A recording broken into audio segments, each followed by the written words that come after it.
Savez-vous que les chamans peuvent être différents? De la même manière que toute personne, quelqu'un est plus fort, et d'autres ont moins de force. Quelqu'un est chanceux et tout lui réussit, l'autre l'est moins et sa vie est compliquée. De la même manière, les chamans sont différents les uns des autres. Alors comment mesure-t-on la puissance d'un chaman? Eh bien, la puissance d'un chaman dépend de la quantité d'esprit qu'il possède. Il y a des chamans qui ont 100 esprits, et il y en a des chamans qui en ont des milliers. Il y a des chamans capables d'aider quelques personnes seulement. D'autres sont visités de l'étranger, des gens venant de continents différents, beaucoup de personnes, de hauts responsables. Mais pourquoi considère-t-on ce chaman puissant? Eh bien, c'est parce qu'il a beaucoup, mais vraiment beaucoup, des milliers, des dizaines de milliers et même plus d'esprits qui l'aident. Imaginez-vous une personne qui s'est perdue pendant la chasse dans la taïga, il faut retrouver cette personne, quelqu'un vient donc avec ce problème. Ou quelque part dans la mer un bateau a perdu son cap. Alors même si des gens partent à la recherche du malheureux voyageur, du touriste ou chasseur, il faudrait rassembler des centaines ou des milliers de personnes pour fouler toute la forêt. Survoler toute la mer pour trouver l'égaré. Alors voilà. Le chaman fait appel à des centaines d'esprits, les charge de la mission, les esprits étendent leurs ailes et s'envolent aux quatre coins. Oui, les esprits survolent bien plus rapidement que l'humain déambule. Et même plus vite que l'hélicoptère ou la technologie. Ils retrouvent où ce touriste, ce chasseur ou ce marin s'est égaré. Il le signale au chaman directement, alors le chaman à son tour peut dire avec précision, on réunit un groupe de secours ici, dans cette direction, voler à cet endroit-là, on y va par ici, ici notre touriste s'est foulé la cheville, notre chasseur, ici, il gît immobile, incapable de bouger.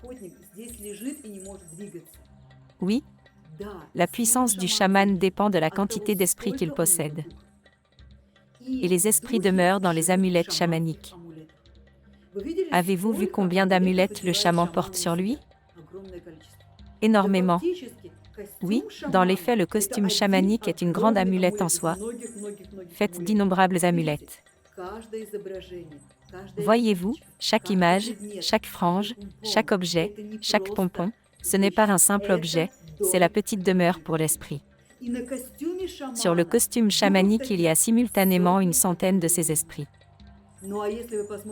Alors, si vous regardez l'icône chamanique, vous verrez l'habitacle traditionnel du chaman, la yourte. Que allez-vous voir? Vous allez voir que toute la yourte, elle aussi, est garnie de différents esprits. S'y trouveront là-bas des figures faites de bois, des poses étendues sur le mur, des ceintures différentes comme ça, des plumes, des ailes, c'est-à-dire beaucoup de différents objets de force. Il est de coutume d'appeler ces objets de pouvoir d'amulettes. Ce sont précisément les objets de pouvoir chamanique. Ce sont des réceptacles, des maisonnettes, dans lesquelles vivent toutes sortes d'esprits. Bien sûr, si vous allez visiter un chaman dans une yourte comme celle-ci, qu'allez-vous ressentir? Vous allez ressentir de la puissance. Tous ces esprits se rassemblent à l'appel du chaman pour exaucer la mission que ce dernier leur fournit.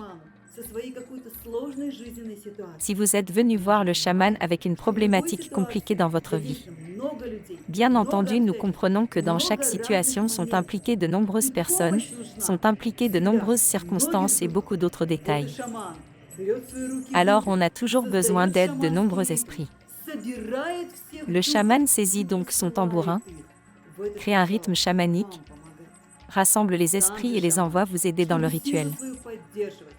Le chaman lui-même, pour maintenir son pouvoir, pour communiquer avec les esprits, pour être aidé par les esprits les plus puissants, réalise toujours ses rituels et coutumes.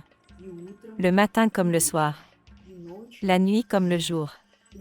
Parce qu'il faut parler aux esprits, leur donner des informations, les envoyer aider dans différents endroits, dans des pays différents. Voilà comment cela se passe. Toute sa vie, le chaman communique avec les esprits, réalise des rituels, recrute de nouveaux esprits et vient en aide aux personnes. Ainsi passe la vie du chaman, dans l'assistance des personnes avec les esprits.